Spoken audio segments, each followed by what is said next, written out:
Hey ladies considering getting divorced, it's really legally important that you document as much as possible before you ever file the papers. More than anything, it's a timing issue because once you file the papers, think of it like you've drawn a line in the sand. I'm from Texas, so I'm envisioning in the Alamo, Davy Crockett and all that. You've drawn a line in the sand. And so everything close to that line in the sand looks a little suspect. Like, sure, you've been taking the kids to school and you should be the primary parent, but you only started doing that once you talked to a lawyer like a month before you filed the papers. Doesn't smell right to me. You see? So trying to document things as far out as possible with things that would prove it to me, right? I don't know you. Well, I guess I know a couple of y'all watching this, but most of y'all, I don't know you. How would you prove it to me that you're the primary parent, that you do all the parenting stuff for the kids? And as far back as possible, getting all of that together before maybe it disappears or before it's too close in time to our line in the sand for it to be credible, like for the judge to believe you. When you're getting ready to file for divorce, you've got to get your financial documents and assets and information tax returns together ASAP. And here's why that matters. 3 main reasons: timing, money, and access. First, timing. When it comes to timing, once you file for divorce, it feels like the ground falls out from under you. That is not the moment to go home and find canceled checks or dig up 3 years ago tax returns. It will feel like brushing your teeth with Oreos in your mouth. And plot runner, you're not going to want to do it. Second thing is money.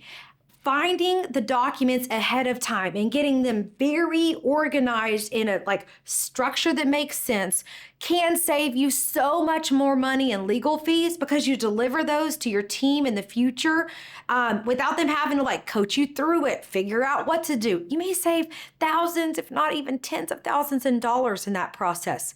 And the third thing is access. You may find once you file for divorce, now this won't happen in every situation, but it happens in more often than not, probably, where once you file, he starts removing your access to different information. He may change the passwords, cut off your credit card. You can't get into his business QuickBooks anymore. And then you don't have access to that information. And to get it back, a lawyer may have to go through 2 or 3 court hearings and thousands of dollars in attorney's fees just to get you what you already have access to right now. So you don't want to sleep on this. You don't want to just think I'll do it later. You need to act ASAP. However, keeping in mind, not all at once, because you don't want to get all of it together and tip him off that you're trying to do it. So we got to be slow and steady and strategic and plan this thing out. The number one document you want to get your hands on to protect your financial future in divorce and make sure you can provide a good life for your kids, if I had to pick one thing, it would be the personal financial statements you submit to a bank when you're applying for a loan or a mortgage. And here's why that's really important. Because think about it. When you're trying to qualify for that line of credit or that mortgage or that credit card, you're going to put down the stuff that is sort of in the most favorable light, right? And then when it comes time for the divorce, he may fill out some papers and some documents that make everything kind of look a lot worse because 50% of less is less, right? And so then what your lawyer can do in the future is say, wait a minute, good sir, when you applied for this loan at the bank, you said that ranch was worth $13 million. And here on this paper, you said those cows have disease and whatever, and they're only worth $3 million. So you lying then or you lying now? That's lawyers' favorite things to do, right? You certainly weren't committing bank fraud, right, when you said it was worth this thing. So if I could get my hands on a PFS from anywhere, that's what I would do. The number one document you need to get your hands on to protect your kids in the custody part of your divorce is the My Confident Divorce Parenting Inventory. And look, that may sound self-serving. Hang on with me just a second. They were asking me to do this video to answer that question. And I'm like, literally, that's what I would do. That's why I made it up.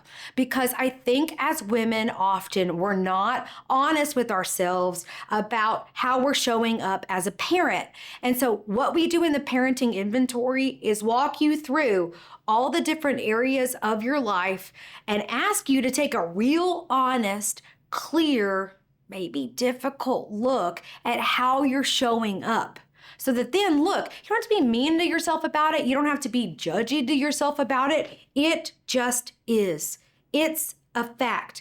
It's reality. But once you know the facts, once you know what is, you can determine what you want it to be and then begin to cross the bridge between the two. But first things first, we got to get real about what things are so that you can set yourself up for what they need to be to secure the primary custody of your kids.